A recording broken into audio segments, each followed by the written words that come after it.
Welcome to Back to My Garden. Discover your passion for gardening. Here's Dave Ledoux.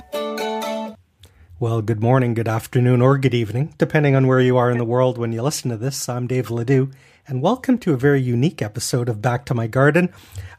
Folks, we're going to have a great guest for you. Today, we're going all the way across North America to the West Coast.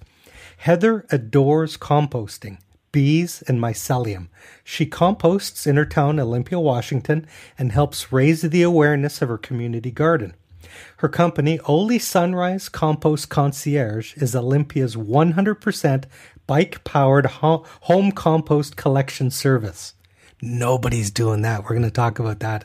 This is amazing stuff. We have a lot to discuss. I want to welcome to the show from Olympia, Washington, Heather Wood. Hi, Heather. Hi, Dave. I'm excited you're here.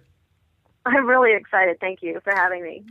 I gave you a little brief introduction. I want to get to know you better, and the listeners definitely want to hear your stories. Take a minute or two, relax, and just share with us a little bit about your background and how did you get into gardening? I got into gardening as a child.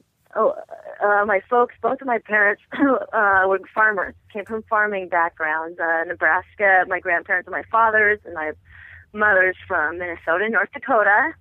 And my mother had to keep me gardening, even though we were in the city. So gardening is something, I let go of it, though. I kind of became disconnected from gardening. And I think that's part of the reason, that's kind of the source of my excitement in it today, is I missed it so much over the last 20 years. I've kind of been disconnected from gardening. All right. Yeah. Now, folks, Heather and I are going to sit back and relax and talk about gardening and all kinds of cool stuff. Hang on to your hats. This is going to go into uncharted territory. I'm going to have all her links up on the website. Heather is on Twitter. She has a website for her compost concierge at oly-wa.us. Heather also has a nonprofit. She's into beekeeping and awareness with that. So much to talk about. Where do you want to start, Heather? Should we talk with maybe Oli Sunrise Compost Concierge? Sure, let's do that. I graduated from college, the Evergreen State College out here in Olympia, and I'm a single mom of a 7-year-old. And I took some classes like ecological agriculture and biodynamic farming. And I've always wanted to be a beekeeper, so I went as part of the class to get credit for classes at the Evergreen State College. You may kind of write your own contract and get credit for it. So I decided I want to be a beekeeper, and I would do that as part of my curriculum. So I became an apprentice beekeeper, and I learned how to make beehives. I learned that there were differences in beehive styles, and that it was really important that bees have a natural style beehive for their success, and that there were people in a movement out there doing this. So last April, I became really inspired, and thinking of my graduation, I also needed to have a job and I needed to support my child. So I also like to work for myself. So I decided I would put together a nonprofit to build beehives for the community, for people, everybody. I hope to have beehives everywhere. And then the next thing was, as a kid, I remembered seeing a 60 Minutes episode with my parents where a city in Italy reverted back to mule garbage collection to get rid of the diesel. And this was a project, in brainstorming a project for a class, I came up with this. I want to get a mule and collect garbage in the city. And so I started researching that, and I found, believe it or not, there are other people all over the country, maybe not a lot, doing a 100% bike-powered compost collection. And so immediately that sparked for me, and it, my mule garbage collection turned into a bike-powered compost collection. I'm on the verge of kind of the freak out here as a podcast host because A, you're doing stuff to change the world, which is admirable, but B, it's so remarkable. Like, everybody could do this. Nobody is doing it. It must have been hard, though, to start. You had the idea. How did you start, like one bike in a trailer? Yeah, well, actually, okay, so just to comment on what you just said, Dave, maybe nobody or not many people are doing this, but I believe this is what we will all be doing. It may, not so far out. We're going to all be composting out of necessity. I mean, it's something that we really have a need for. So secondly, I started looking around for cargo bikes, and they're all really expensive, but I knew I wanted a cargo bike and instead of a trailer. And I found a guy in Portland that his website's Tom's Cargo Bikes, and he puts these together. He's like an artisan, and he puts these to order cargo bikes together for people. So I told him what I wanted. I wanted to build my own, but I'm not a welder, so he did it for me, and that's where I got my cargo bike. And really, I started composting my own stuff, my own compost. I'm a renter, and I had the most beautiful biodynamic compost, and my landlord said, that's enough. And so I went out looking to the community garden a block away, and this is where it gets exciting for me. I'm really getting excited even talking about these experiences I've had, because making the connections, getting out in the community, finding out there's other people who get really excited about this, and there's other people that have needs. And so when I started finding out that, I could compost at the community garden, and I started talking to all of the community gardens, and I've got several compost hub sites all over Olympia, and so in driving my cargo bike, I get stopped a lot, about my bike, and I get to tell people why I bought this bike. This bike is to collect compost, and it is changing the world. It really is, and it's connecting community members with each other who wouldn't ordinarily get to know each other. And it's all around the earth and all around growing earth and composting. I just love it. It's really exciting to me. I have to introduce you to my friend Mick over in England. Mick is called the King of Compost, and he teaches it in England for the Royal Horticultural Society. Please introduce me. That sounds great. It's on my blog. It's called The King of Compost. He has like a secret fraternity of double agents who work at restaurants and retirement homes that give him the scraps. And I thought, oh man, you've invented something, Mick. Nobody's doing that, but you're already doing that. You're connected all over your community. My reaction is when I throw out food now in the kitchen, I go, oh my gosh, don't throw that out. It's valuable, like with scraps. Did you have something like that happen to you? That's a, let's see, when was the first time that happened? I grew up composting, I guess, watching the worm. My mother that was my job. My mother would have me do the composting from the refrigerator out to the earthworms by the garage in the back. But as far as not wanting to throw scraps out, I don't want to waste anything. So I'm really into the zero waste idea. I love that, and I'm very conscientious, and I'm always noticing food and scraps wherever I am. Help me, Heather. You know a lot about this. I'm pretty new. We have a lot of listeners that live in cities with small patio gardens. How does someone start composting if they don't now? And if you were there with them, tell them why they should compost. I would compost. It adds nutrients, and all I would have somebody do is dig a hole and bury their food scraps, and maybe revisit. And I would have them do it in the ground because of the microorganisms that come and eat the compost, and the worms come to eat the microorganisms. And I would have that person add browns, which could be like leaves, and mix those together and see what happens. Yes, the number one thing I would say is just do something.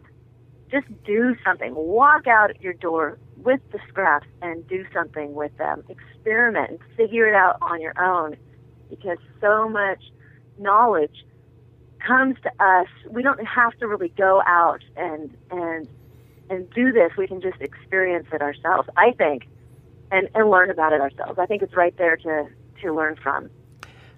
So are you telling me that I don't need the $280 solar-powered double-chambered rotating barrel composter?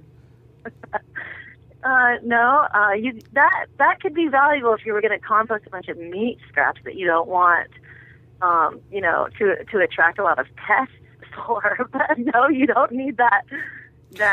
I mean, I don't. You might want it, but I don't know that you need it. And the other thing, I'm sorry, Dave. I wanted to emphasize is for me, I mentioned being disconnected from gardening for a long time. It was because I was renting, and I lived maybe in different rentals where I couldn't have my own space to garden. And today, that's the case today. However, I got out and I went down to the community garden, and if there's not a community garden near you, you can create one, and you can create an urban community garden, whatever that might look like. I mean, I could get creative with that, but there's other places to go and other people to talk to about it. It is like a little village, isn't it? A lot of colorful characters and a lot of wisdom. Yeah. In England, each community by law has to provide allotment gardens for the citizens as part of their political system. Really? Yeah, England is like a century ahead of us. And because of the wars, they had to grow their own food. It wasn't even an option. And that culture has stuck with them now, 80 years later, that gardening is like their national sport. Wow, beautiful. Talk a couple of do's and don'ts, because you must see beginners try to compost things that they shouldn't. Can you talk us about like common mistakes and things to avoid? Sure, I can do that. I can try to do that. Common mistakes. I made a mistake. I composted for a conference, and I was in a hurry because I got this last minute contract, and I made a bin and put paper plates in it without having it hardware cloth, lined with hardware cloth. So I had paper plates everywhere, and I had pests in there, and it was a really big mess for the people who let me put a hub site on their property, which was a community college. So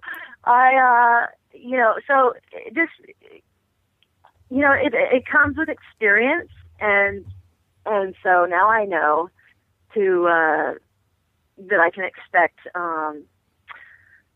failures. And it really, I mean, it's kind of, you just got to do it and see what happens. And you're going to get pests in there if you've got meat. I don't know. You could get pests no matter what you do. So it's just kind of an experimentation. Every location is different. So that's my latest challenge with the compost. In Olympia, you get a fair amount of rainfall. Does that help break it down faster? It does, but too much is too much. I put a cover over the compost. I prefer to have it hot, and that way it kind of breaks down faster, and it can kill airborne pathogens that way. But yes, but on the other hand, I do water my compost. So during the summer months, I will, add water to it. Just as, when I'm working the compost or adding to it, I'll add parts of green, parts of brown, which is earth, and then brown like leaves, and then I'll water it. So too much. I don't do too much water. So that's just me. What sort of response are you getting from the gardeners that get to grow using the compost?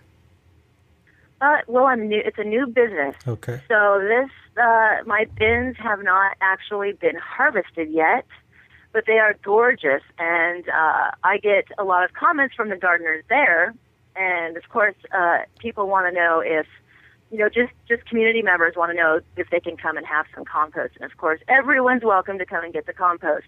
I've also teamed up with the mycelial network here in Olympia, and a woman from there came and installed with me at two different sites mycelial cubes, and that's just like a mushroom compost right next to my compost, and it's mostly leaves and wood chips, lasagna with inoculated with mycelium, and it's really taken off, and it started to just create a beautiful mushroom compost. So that's also going to be available for the gardeners this season. Wow. Yeah, everyone's going to want Heather's compost. I hope so. Yeah. What do you think excites you or interests you more right now, the bees or the composting? Right now, I'm more involved right now, over the last couple of months with the composting. When I started both of these businesses at the very same time, the bees took off really well, and I had orders for beehives, and so I spent a lot of time doing that. Over the winter, that's kind of waned, and I switched gears and have had a lot of excitement around the composting. And it's just been so now I'm getting, because the season's coming back for bees, I'm getting more work with more beehives and talking to people about apiaries and that kind of thing. And I'm new to this, and I don't mind that because I'm really excited and I'm passionate about it, and this is my life's work. And when something clicks and tells you, as you well may know, Dave, when you kind of come upon your life's work, and it's really exciting. So I'm... Heather, there's a lot of young people that listen to this show that they're looking to go to university and borrow a ton of money to get a university degree. And then there's others that are thinking about starting their own little businesses in horticulture. As an entrepreneur, as a single mom entrepreneur, making you even more unique story, what advice would you give to somebody who's nervous about starting their own little side business? If someone's nervous about it, then find out why you're nervous about it and go from there. I don't regret going to school at all. I loved my schooling. I learned so much, and I gained a confidence and a know-how in school that I never would have been able to accomplish otherwise. And I also learned how to juggle motherhood with school and with work. So those are some valuable lessons that will last my life as well as my daughter's life. But jump into it, do it. I love the idea. I'm an entrepreneur, though, so I love anyone who's talking about, especially if it's in the composting or gardening or anything like that. I would do research, read books, and do what you love. Heather, we're coming into a new gardening season. You're super busy. Got your daughter, you got your two businesses, you're running around like crazy. Are you going to have a chance to garden yourself this year? This year, I've got a ton of land at the community garden. I've donated to my nonprofit to grow rye straw. And the rye straw I'm going to harvest to weave into sun hives. And if you've heard of sun hives, it's a cross between a skep hive and a top bar beehive. So that's a really exciting upcoming project for me. And then as far as gardening, I kind of went through. I used to be really into producing flowers long ago, and I'm kind of back into that idea. So, but this time it's like medicinal herbs, and I think they're really important for me, for humans and bees and everybody else. So I'm going to grow medicinal herbs. Nice. Outstanding. Heather, I looked at the clock and our time is flying by. And now is the time in the show where we play a game called 5 Quick Questions. Uh-oh, okay. This is your chance to share your experience and wisdom with brand new rookie gardeners. Are you ready to play? Sure. Okay, question 1. What is the funniest or strangest or most unusual mistake that you've ever made in the garden that you're willing to admit to in public? Let's see. Probably. I took some gardening classes and I had a hard time identifying plants, and I didn't know that there was a difference between the red wrangler worms and regular earthworms. Like, I knew nothing about vermiculture and to me that was embarrassing, I guess, because I didn't know that it was okay to not know things. Okay. I don't know if I would know the difference. Probably they're bigger, right, and redder. I think the little red guys are smaller, I think, and they're more active. And what was the other thing you said? Redder. The earthworms are bigger, I think. They're bigger, okay. But is that the secret to good compost? Is how many worms you have in it? That is one. That's great to see worms in my comp. To me, it makes me feel good to see a lot of worms. I think they like what I'm doing, and I know they're eating the microorganisms. So it's a good sign, I think, to see worms in your compost. Nice. Question 2: if you were only allowed to grow one plant next year, what would that plant have to be? It would have to be the rice straw. That's an amazing story. I know nothing about that. Sun hives. I'm going to put it in the blog and see if we can link to it. There's some beautiful photos of sun hives, and they're out of Germany. There's so many old ways that we've lost or we're in danger of losing. Old ways that worked for centuries. Yeah. Okay, cool. Question 3. Using the internet for gardening. Do you have any favorite gardening websites or resource sites that you could share? I would. Lately I've been into the East Side Compost Peddlers. Okay. So I've been looking a lot at compost peddling and how they're going about. There's all kinds of different companies across the country that are doing this. I have tons of them. I was looking at books. Are you going to ask me about books? That's question 4. Do you have a favorite book that you can suggest? Yeah, I have. One of my favorites is The Secret Life of Plants. And also, may I say one more book? It's the Towards Saving the Honeybee by Gunther Hawk. Gunther Hawk. Towards Saving the Honeybee. On an aside, we're slowing down the 5 quick questions. A very dear person close to me had debilitating allergies last year, out of the blue. Millions of people last year who had never had allergies in their life had allergies last year. And a naturopath said you got to get locally sourced honey and then the pollen from the honey, the freeze-dried. And it was amazing the results this person got. That's awesome. I'm a big fan of the bees. The Secret Life of Plants and Towards Saving the Honeybee. Question 5 is a fun one. Heather, there's no right or wrong answer. Is there anything you've never grown that you just wish you could grow and experiment with? Oh, gee.